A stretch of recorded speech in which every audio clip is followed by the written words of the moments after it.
Hello everyone and welcome to CrowdSpace. Today we will take a closer look at two investment options, P2P lending and bonds. P2P lending has earned a reputation of an attractive investment opportunity. There are good reasons for it. P2P lending allows building a steady passive income, diversifying your portfolio, and contributing to the businesses you see important to the society. Still, a smart investor always keep an eye open for other opportunities, right? So, some of you may be curious how bonds work compared to P2P. At first sight, bonds may seem like a more reliable option. Just think about what your first associations are. Bonds exist longer than P2P lending, thus must be more reliable. Bonds imply an investment to large companies or even the government, which makes them even more reliable. Most people indeed believe that bonds are safer and more profitable investment, but the news is they're not. Ready to break your financial stereotypes, if any? Then let's get straight to business. We assume that if you are watching this video, you must be aware of what is P2P and what bonds are.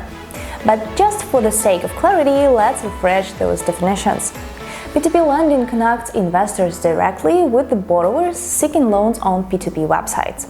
It allows lending to individuals and small businesses for various purposes. Bonds are loans from investors to large corporations or even governmental companies. Well, it seems to be very similar, lending your money and getting some interest in return over a set period of time.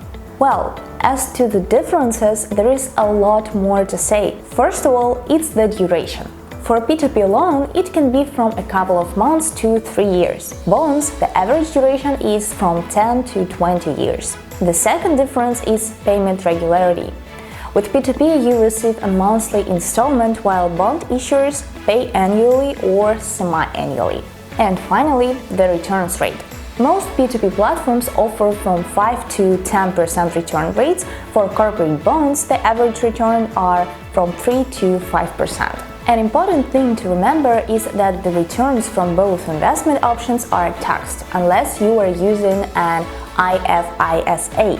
All things considered, P2P lending is a better investment decision than bonds, and here is why.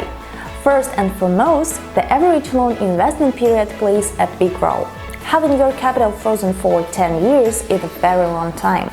It may seem that in return with bonds there is less chance of rapidly losing the funds at once, but in fact there is a good probability that your investment will be slowly eaten by the rising prices all the time.